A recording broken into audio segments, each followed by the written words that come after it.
Hi, I'm Jen, and today I'm answering one of your questions. How do I relax? First, relaxation for me is kind of like finding a happy place.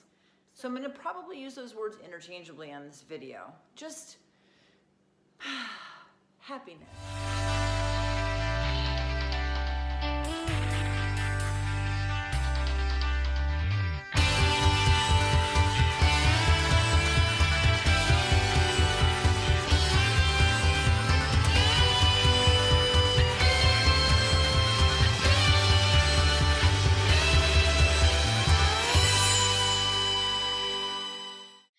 First thing I'm going to recommend that you do is get one of these.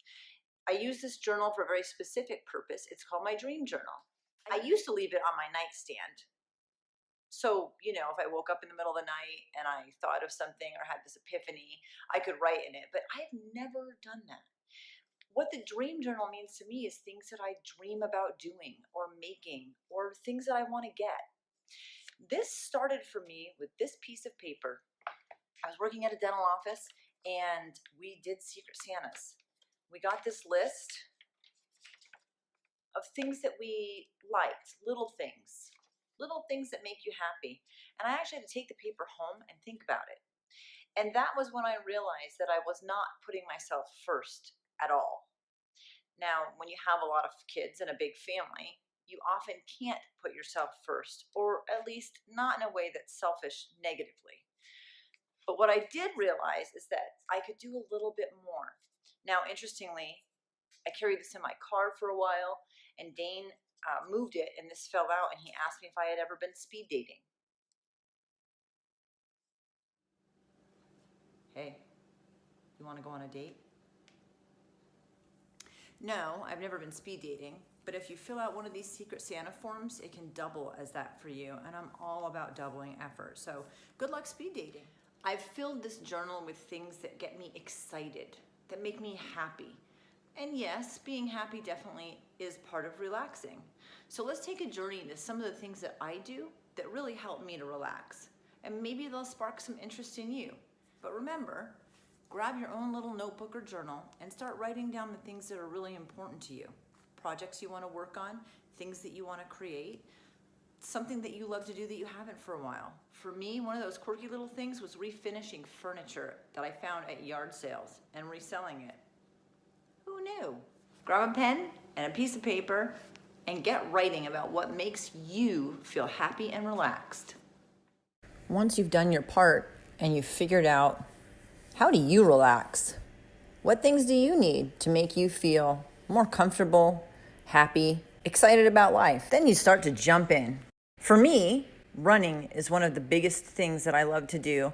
And I found a women's group 3.5 years ago that I run with 2 to 3 times a week. We got this girl, crazy thing. The good thing about having a dog is that they help you need to get outside. Outside is my happy place, but there are reasons to come up with to not do it. It's cold, it's windy, it's rainy, none of which she cares about. Getting her outside makes my time more fun and her a much happier camper. Speaking of outside, I can't begin to tell you how good it feels when the summer months come and the weather is warmer. I love sitting outside and just soaking up that heat. When the weather isn't as great and I'm not with the dog, you can often find me inside. Staying fit and healthy is another thing that really makes me happy. Not sure if it helps me relax, but it is my happy place. Staying active and fit is one of the things that makes me super happy, and that helps with relaxing. So on the days that it's a little colder or windier, or I want something a little different, you can find me with my helper in the house. One of the biggest things that created stress in our lives was how much stuff we owned. Once we began our minimalism journey in February 2015, we've never looked back. I relax when I come into my home and it's clean and open, and it just feels like a place you want to kick back. Now there's some little things. I love tea, and loose tea is one of my favorites. We use a couple different companies that we buy it from, and seeing this on the counter definitely makes me smile, as does one of my favorite mugs. Dane found this little treasure and bought it for me. It's a reminder that I don't always have to be relaxed. for great things to happen. I've always been a voracious reader, which has changed over the years, but I still do own hard copy books, even with hundreds of books on my Kindle.